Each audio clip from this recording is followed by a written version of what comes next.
magkukwentuhan tayo habang maglilinis ako kasi alam mo yun, nandito ako sa lugar kung saan malayo ako sa mga kaibigan ko. Dito ako sa Late, and then yung mga kaibigan ko nasa Helsinki. So, hindi kami nagkikita palagi, siguro sa isang taon.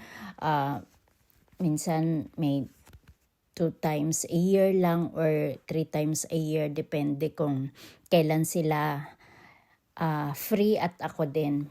Sa ngayon kasi habang wala pa akong work, medyo naiinip na ako kasi sobrang tagal ko nang walang trabaho, pero carry pa naman.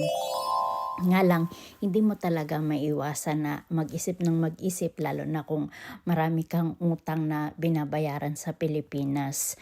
So ikaw naman, gusto mong magtrabaho pero syempre hindi mo naman, alam mo yun, hindi mo alam kung saan ka pupunta kasi nasa countryside ka nga.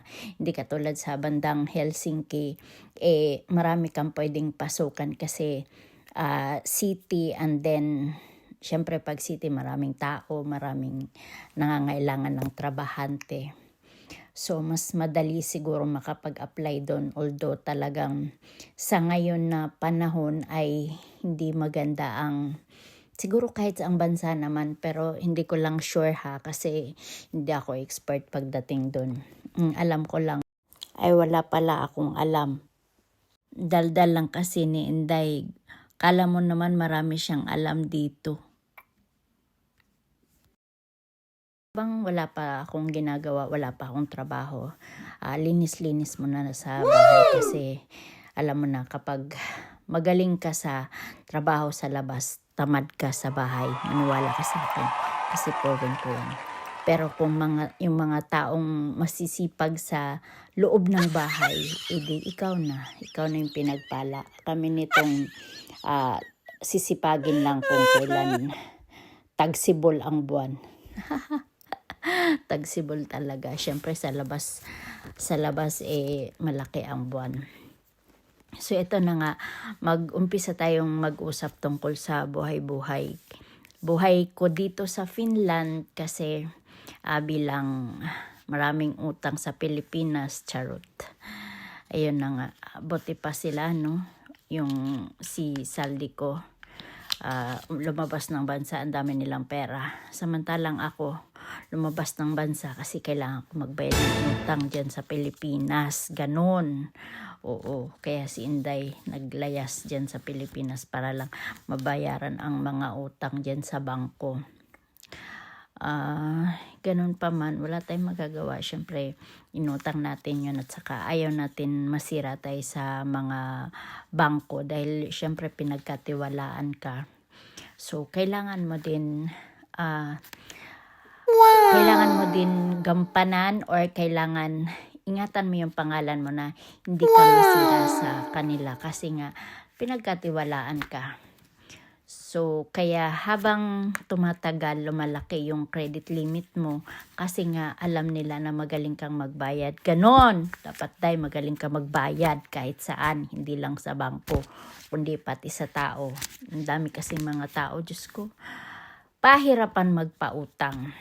Meron akong pautang sa Pilipinas na ewan ko ba, ang galing-galing nila talagang mangutang. Tapos kapag siningil mo, wala na. Mga ilang years or ilang months hanggang umabot ng years, hindi na kami nag-uusap kasi hindi na nila sinisin yung messages ko. Ganon. Pero nung habang nangungutang pa sila, Diyos ko, ako naman yung hindi ayaw patulugin para lang gusto nila kapag umutang ngayon, irelisan mo na agad-agad, ganon. Tapos ngayon naniningil na ako, wala na.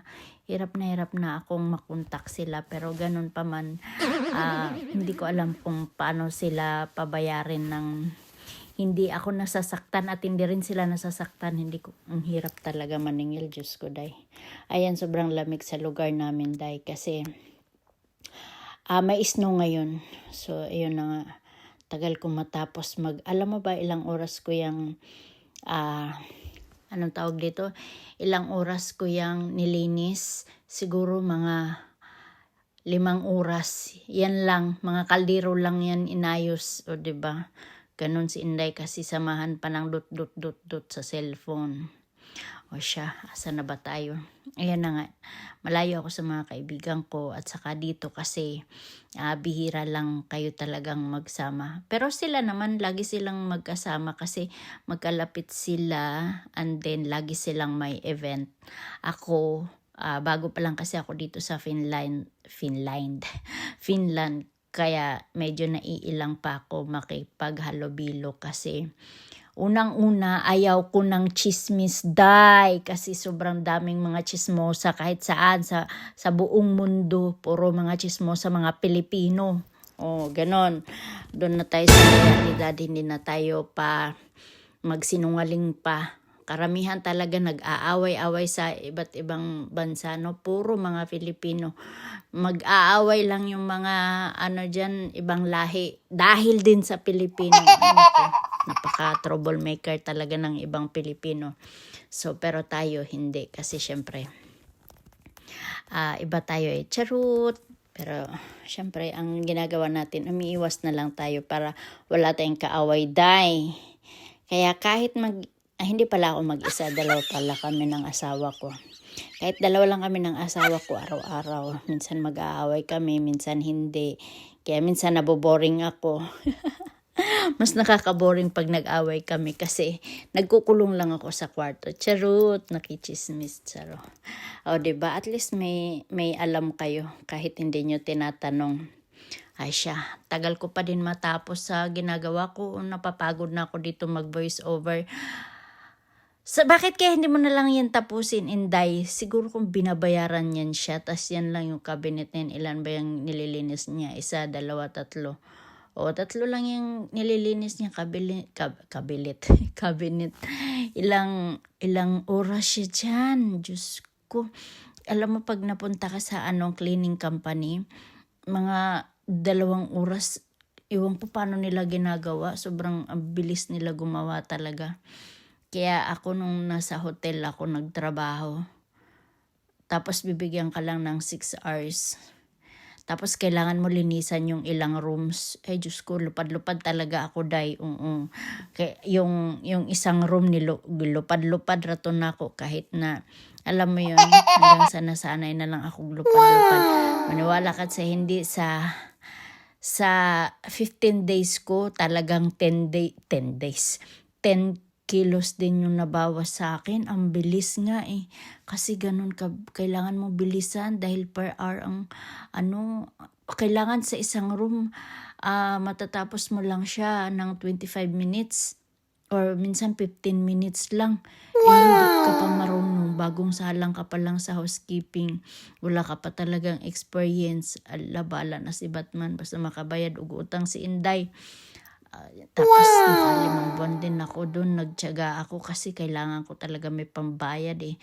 Buti na lang ni-rescue ako ni God. O, diba? Galing talaga sa akin ni God eh.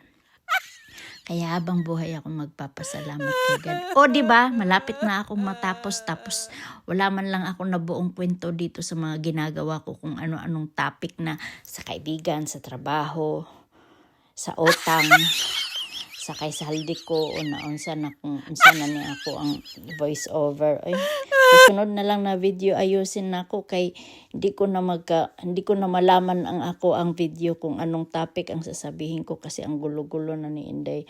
Magulo talaga utak ko talaga. Sana yung mga utak nyo hindi magulo kasi ako ang gulo-gulo. Alam mo ba, sa ilang taon na ako dito sa bahay na to, ngayon ko palang nalinis yan. Hindi niya naman tinatanong, di ba? Pero mga 2 years. 2 years pa naman ako sa bahay na to. Pero ngayon ko palang nalinis yan, day. Anhi ganito ako mga kaibigan. Sabi, nasaan yung ganito? Ay hindi ko alam, day, kung nasaan. Kasi, tapos tinanong ako, ilang taon ka na ba dito? 2 taon. Ba't hindi mo alam ganito? Ay, hindi ko talaga alam kasi kapag may kailangan ako, nagtatanong ako sa asawa ko.